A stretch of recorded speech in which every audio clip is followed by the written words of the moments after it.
ഇന്നലെയും ഇന്നുമായിട്ട് കേരളം മുഴുവൻ ജനങ്ങളെ കുളിക്കാനും കുടിക്കാനും ഉപയോഗിക്കുന്ന വെള്ളത്തെ ക്ലോറിനേറ്റ് ചെയ്യുന്ന പ്രവർത്തനത്തിൽ ഏർപ്പെട്ടിരിക്കുകയാണ് നമ്മുടെ ആരോഗ്യ പ്രവർത്തകർ. ഈ കാലഘട്ടത്തിൽ വളരെയേറെ കൂടിയിരിക്കുന്ന ഫ്രീ ലിവിങ് അമീബ അതുണ്ടാക്കുന്ന പ്രധാനപ്പെട്ട 2 രോഗങ്ങൾ, അമീബിക് മെനിഞ്ചൈറ്റിസ് അതുപോലെ തന്നെ ഇൻഫെക്റ്റീവ് കെറാട്ടൈറ്റിസ്. ഇത് രണ്ടും ഒരു സ്ഥായിയായ രീതിയിൽ നമുക്ക് പരിഹാരം ആവുന്നത് അത് ഏതൊക്കെ രീതിയിലാണ്? അത് ജനങ്ങളിലെ അവബോധം സൃഷ്ടിക്കുന്ന ബിഹേവിയറൽ ചേഞ്ച്, അതുകൊണ്ട് മാത്രമാണ് സ്ഥായിയായിട്ട് നമുക്കൊരു മാറ്റം ഉണ്ടാക്കാൻ സാധിക്കുന്നത്. ഓഫ് കോഴ്സ് ക്ലോറിനേറ്റ് ചെയ്യുകയാണ്, 0.5 പാർട്സ് പെർ മില്യന് മേലെ ക്ലോറിൻ വെള്ളത്തിലുണ്ടാവുകയാണെങ്കിൽ അമീബ അവിടെ ജീവിക്കില്ല. പക്ഷേ ഒരു ക്ലോറിനേഷൻ ഏതാനും ദിവസങ്ങൾക്കപ്പുറത്തേക്ക് ഫലപ്രദമായി നിൽക്കുന്നില്ല, വീണ്ടും വീണ്ടും ആവർത്തിച്ചു കൊണ്ടിരിക്കണം. അതുപോലെ തന്നെ വളരെ ലിമിറ്റഡ് മാത്രമേ നമുക്ക് ഈ ക്ലോറിനേഷൻ സാധിക്കുകയുള്ളൂ. ജനങ്ങൾ മുഴുവൻ കുടിക്കാനും കുളിക്കാനും ഉപയോഗിക്കുന്ന ഇതര ജലങ്ങൾ, അതായത് ഒഴുക്കുള്ള കുളങ്ങളായിക്കോട്ടെ പുഴകളായിക്കോട്ടെ നനഞ്ഞ മറ്റ് കാര്യങ്ങളൊന്നും നമുക്ക് ക്ലോറിനേറ്റ് ചെയ്തിട്ടൊരു ഇതിന് പരിഹാരം കണ്ടെത്താനാവില്ല. അപ്പോൾ പരിഹാരം എന്നുള്ളത് ബിഹേവിയറൽ ചേഞ്ചാണ്, സ്ഥായിയായ പരിഹാരം. ഇത് എന്തുകൊണ്ട് വരുന്നു, എങ്ങനെ വരുന്നു, അതെങ്ങനെ തടയാമെന്നുള്ളത് നമ്മുടെ ഓരോരുത്തരും അറിയുമ്പോൾ മാത്രമാണ് ഇതിൻ്റെ പരിഹാരമാവുന്നത്.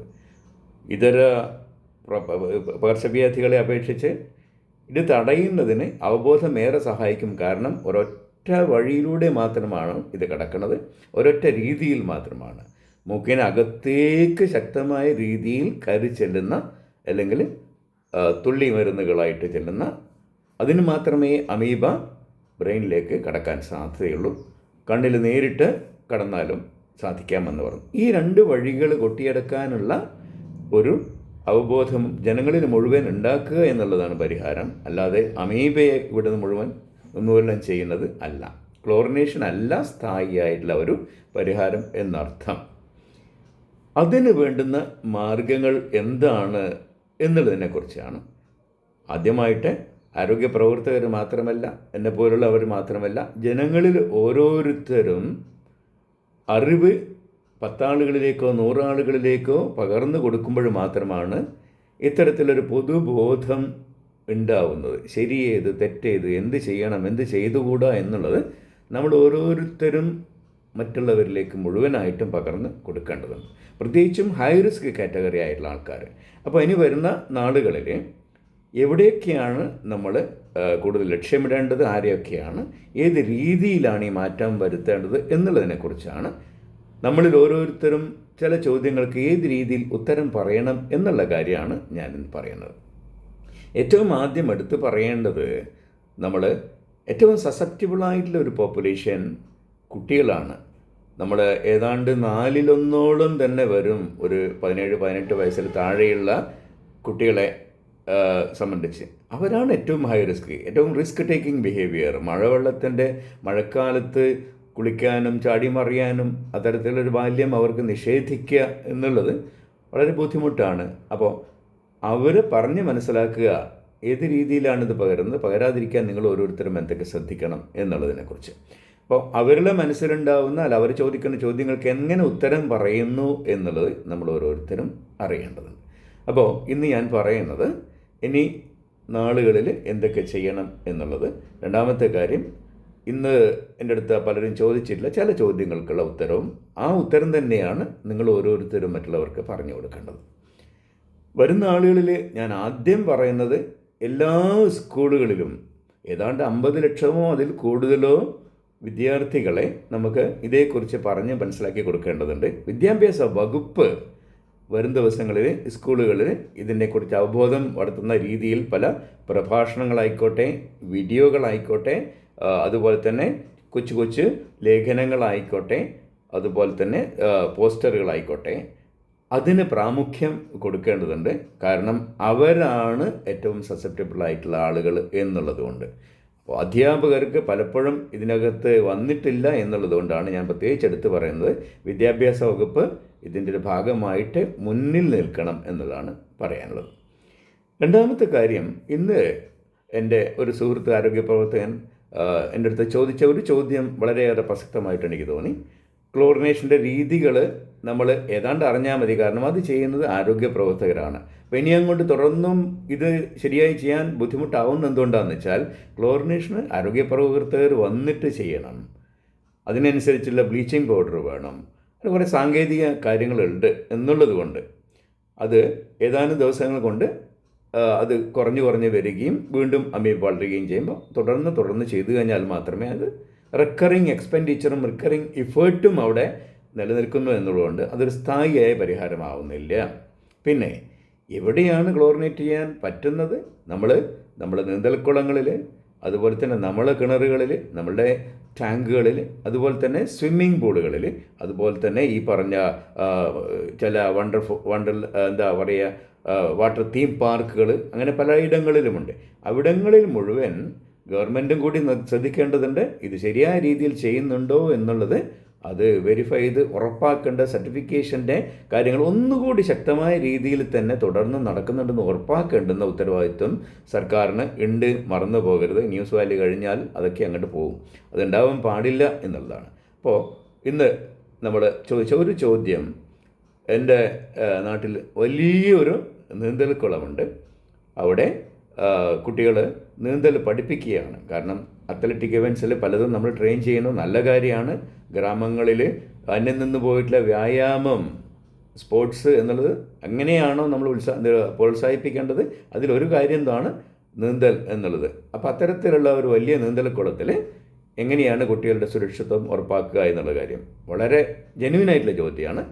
അപ്പോൾ കിണറുകളിലും മറ്റുള്ളതൊക്കെ ചെയ്യുന്നത് ആരോഗ്യ പ്രവർത്തകർ വന്ന് ചെയ്യുന്നു. ഇത്തരത്തിലുള്ള ഒരു കാര്യത്തിൻ്റെ അകത്ത് നമ്മൾ പലപ്പോഴും നാട്ടുകാരുടെയും പഞ്ചായത്തിൻ്റെയും ഒക്കെ മുൻകൈ എടുത്തുകൊണ്ടാണ് വലിയ കുളങ്ങളൊക്കെ നിലനിർത്തുന്നത്. ആ കുളങ്ങളിൽ ക്ലോറിനേറ്റ് ചെയ്യാൻ പറ്റുമോ എന്നുള്ളതാണ്. അത് ചെയ്യാനാവും. അത് എങ്ങനെയാണ്? ഒരുപാട് വെള്ളം അതിനകത്തുണ്ട് എന്നുള്ളതാണ് ഒന്നാമത്തെ കാര്യം. രണ്ടാമത്തെ കാര്യം, നമ്മൾ വെള്ളം അവിടെ ഒഴുകിയെത്തുകയും വെള്ളം അവിടെ നിന്ന് ഒഴുകി പോവുകയും ചെയ്യുന്ന ഒരു സാഹചര്യത്തിൽ പുഴ പോലെ ഒരു പ്രവാഹമായി നിൽക്കുകയോ അല്ലെങ്കിൽ വലിയ കുളത്തിലേക്ക് എവിടുന്നെങ്കിലും വെള്ളം വന്നെത്തുകയും ആ വെള്ളം ഒഴുകി പോവുകയും ചെയ്യുന്ന ഇടത്ത് ക്ലോറിനേറ്റ് ചെയ്താൽ ഫലപ്രദമാവില്ല. അതൊരു വേസ്റ്റാണ്. നമ്മളൊരിക്കലും ഈ സുരക്ഷിതമായിട്ടുള്ള അളവിൽ ക്ലോറിൻ അവിടെ നിലനിർത്തി കൊണ്ടുപോകാനാവില്ല. അത് ഒഴുകി അങ്ങോട്ട് പോകുന്നുള്ളത്. അപ്പോൾ നമ്മൾ ആലോചിക്കേണ്ട 3 കാര്യങ്ങൾ, ഈ പറഞ്ഞ ജലാശയം, കുളം എത്ര വലിയതോ ചെറുതോ ആയിക്കോട്ടെ, പുറമേ നിന്ന് വെള്ളം അവിടെ വന്നെത്തുന്നുണ്ടോ, അതുപോലെ ഒഴുകി പോകുന്നുണ്ടോ എങ്കിൽ ഈ രീതി കൊണ്ട് ഫലപ്രദമാവില്ല. രണ്ടാമത്തെ കാര്യം, അതിൽ വൃത്തിയാക്കിയാൽ മാത്രം മതിയോ? അപ്പോൾ സ്വാഭാവികമായിട്ടും ജനങ്ങളുടെ പങ്കാളിത്തത്തോടുകൂടി നന്നായിട്ട് വൃത്തിയാക്കാൻ നമുക്കാവും. അപ്പോൾ വൃത്തിയാക്കിയത് കൊണ്ട് അമീബ ഇല്ലാണ്ടാവോ? ഇല്ല, ഒരിക്കലും വൃത്തിയാക്കിയത് കൊണ്ട് മാത്രം ഇതിന് സുരക്ഷിതത്വം ആവുന്നില്ല. അമീബ അവിടെയും ഉണ്ടാവാൻ സാധ്യതയുണ്ട്. അപ്പോൾ നമ്മൾ വൃത്തിയാക്കണം, ആദ്യത്തെ ഘട്ടം. രണ്ടാമത്തെ ഘട്ടം ആരോഗ്യ പ്രവർത്തകർക്ക് മാത്രം ചെയ്യാൻ പറ്റുന്ന കാര്യമാണ്. നമുക്കറിയാം, സെപ്റ്റിക് ടാങ്കിൻ്റെ ഇത്ര മീറ്ററിന് അകത്താണ് നമ്മൾ കുടിക്കുന്ന കിണറിൻ്റെ വെള്ളം ഉണ്ടാവാൻ പറ്റുള്ളൂ, കിണർ കുടിക്കാൻ പാടുള്ളൂ. അതേപോലെ തന്നെ ഈ കുളത്തിൻ്റെ ഇത്ര ദൂരത്തിനിടയിൽ ആരുടെയെങ്കിലും പറമ്പിലുള്ള സെപ്റ്റിക് ടാങ്കോ അവിടുന്നൊക്കെ അതുവഴി മണ്ണിനടിയിലൂടെ ഇവിടേക്ക് മലം ബാക്ടീരിയൽ കണ്ടാമിനേഷനാണ് അമീബ വളരുന്നതിനൊരു കാരണം എന്ന് മനസ്സിലാക്കുക. കോളിഫോം കൗണ്ട് കൂടിയെടുത്താണ് കൂടുതൽ അമീബ വരുന്നത്. അതുണ്ടാവും. രണ്ടാമത്തെ കാര്യം, ഈ കുളത്തിൻ്റെ വക്കിലോ അടുത്തോ ജനങ്ങൾ പൊതു ഇടങ്ങളിൽ മലമൂത്ര വിസർജനം ചെയ്യുന്നുണ്ടെങ്കിലും അത് കണ്ടാമിനേഷൻ ആവും. അപ്പോൾ ആരോഗ്യ പ്രവർത്തകരുടെ റോള് ഈ 2 കാര്യങ്ങളും അവിടേക്ക് ഒഴുകിയെത്താനോ മണ്ണിലൂടെ വരാനോ സാധ്യത ഇല്ലെന്നുള്ളതാണ്. ജനപ്രതിനിധികളും പഞ്ചായത്തും ജനസംഘടനകളും ഒക്കെ കുളം വൃത്തിയാക്കുക എന്നുള്ള കാര്യം ആണ്.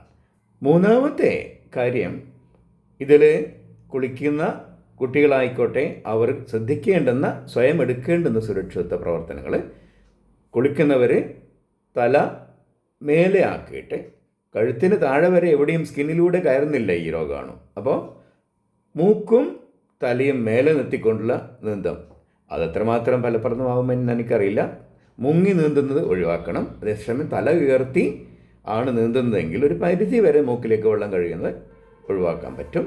അപ്പോൾ ഒന്നുകിൽ നല്ല രീതിയിൽ മൂക്ക് കവർ ചെയ്യുന്ന എന്തെങ്കിലും ഉണ്ടാവുകയാണെങ്കിൽ ഒരു പരിധി വരെ ഇത് പ്രിവെൻറ്റ് ചെയ്യാൻ ആവും. അപ്പോൾ ഇവിടെ വേണ്ട കാര്യങ്ങൾ കുട്ടികൾ മുഴുവനും അറിയേണ്ടത് ഏത് രീതിയിലാണിത് പടരുന്നത്, അതെങ്ങനെ നമുക്കോരോർക്കും അത് ഒഴിവാക്കാൻ പറ്റും എന്നുള്ള അറിവുകൾ വരും ദിവസങ്ങളിൽ എല്ലാ സ്കൂളുകളിലൂടെയും കുട്ടികളിലേക്ക് എത്തണം. കുട്ടികൾക്കാണ് ആദ്യമായിട്ട് വേണ്ടത്. അതുപോലെ തന്നെ പ്രായമുള്ളവരിലും മെനിഞ്ചൈറ്റിസ് ഇപ്രാവണ കൂടുതലുണ്ടായിരുന്നു. ഡയബറ്റിക് പോലെ പ്രതിരോധശേഷി കുറഞ്ഞവരിൽ ബ്രെയിനും അതുപോലെ കണ്ണുകൾക്കും ബാധിക്കേണ്ട കാര്യങ്ങളുണ്ട്. അവരുടെ ഇടയിലേക്കും ഈ ഒരു അറിവ് ചെന്നെത്തേണ്ടത്. ഒരു തെറ്റിദ്ധാരണയെ കുറിച്ച് പറയട്ടെ. നമുക്ക് ക്ലോറിനെ കുറിച്ച് എപ്പോഴും ഒരു മോശമായിട്ടുള്ള ഒരു കാര്യമാണ്. ക്ലോറിൻ ഉള്ളതുകൊണ്ടൊന്നും കഴിക്കാൻ പറ്റുന്നില്ല, അത് മണക്കുന്നു, ചായ കുടിക്കാൻ പറ്റുന്നില്ല, അല്ലെങ്കിൽ സ്കിന്നിൽ തട്ടിയപ്പോൾ പൊള്ളി, അല്ലെങ്കിൽ ചൊറിയുന്നു. ക്ലോറിനേറ്റ് ചെയ്ത വെള്ളത്തിനെ നമ്മളെന്തോ ഒരു വെറുക്കുന്ന ഒരവസ്ഥയാണ്. സത്യത്തിൽ നമ്മുടെ രക്ഷകനായിട്ടുള്ള ഒരു കാര്യത്തിനെ നമ്മൾ മാറ്റി നിർത്തുകയാണ്. ഇപ്പോൾ ഇന്നലെ കേട്ടു, സ്വിമ്മിംഗ് പൂളുകളുണ്ട്, പക്ഷേ കുട്ടികൾ കുളിക്കേണ്ട സ്വിമ്മിംഗ് പൂൾ മാത്രം ക്ലോറിനേറ്റ് ചെയ്യുന്നില്ല, അത് കുട്ടികൾക്ക് കെമിക്കലല്ലേ. അപ്പോൾ ഒരു കീമോഫോബിയ. സത്യത്തിൽ പറഞ്ഞാൽ നമ്മുടെ രക്ഷകനെ നമ്മുടെ ശത്രുവായിട്ട് കണക്കിലാക്കുന്ന ഒരു സംസ്കാരമാണിന്ന് കേരളത്തിലുള്ളത്. സ്വിമ്മിംഗ് പൂളുകൾ എല്ലായിടങ്ങളിലും എല്ലാവർക്കുമുള്ളതിനെയും ക്ലോറിനേറ്റ് ചെയ്യണം എന്നുള്ള കാര്യം ഈ സർട്ടിഫിക്കേഷൻ ചെയ്യുന്ന അധികാരികൾ ശ്രദ്ധിക്കേണ്ടതുണ്ട്. അത് എല്ലാ ഹോട്ടലുകളിലും ഈ ഒരു നിർബന്ധമായിട്ടും അത് അനുവർത്തിക്കേണ്ടതുണ്ട്. ഇനിയും ഇത്തരത്തിലുള്ള കുഞ്ഞു കുഞ്ഞു സംശയങ്ങൾക്ക് മുഴുവനും ചോദിക്കുകയാണെങ്കിൽ ഞാൻ ഉത്തരം പറയാം. അത് ജനങ്ങളിലേക്ക് എത്തിക്കും നിങ്ങൾ എന്ന് ഉറപ്പ് പറയുകയാണെങ്കിൽ. കാരണം ഇത് അറിവുകൾ നമ്മളിലേക്ക് എത്തുക മാത്രമല്ല, പലരിലേക്കും എത്തിക്കുക എന്നുള്ളത് നമ്മൾ ഓരോരുത്തരും ഉത്തരവാദിത്വമാണ്. അങ്ങനെ മാത്രമേ ഇത് ജനങ്ങളിലേക്ക് സ്ഥായിയായിട്ടുള്ളൊരു മാറ്റം ഉണ്ടാവുകയും ഇതിൽ നിന്ന് നമുക്കൊരു മുക്തി നേടാനാവുകയും ചെയ്യുള്ളൂ. Thank you.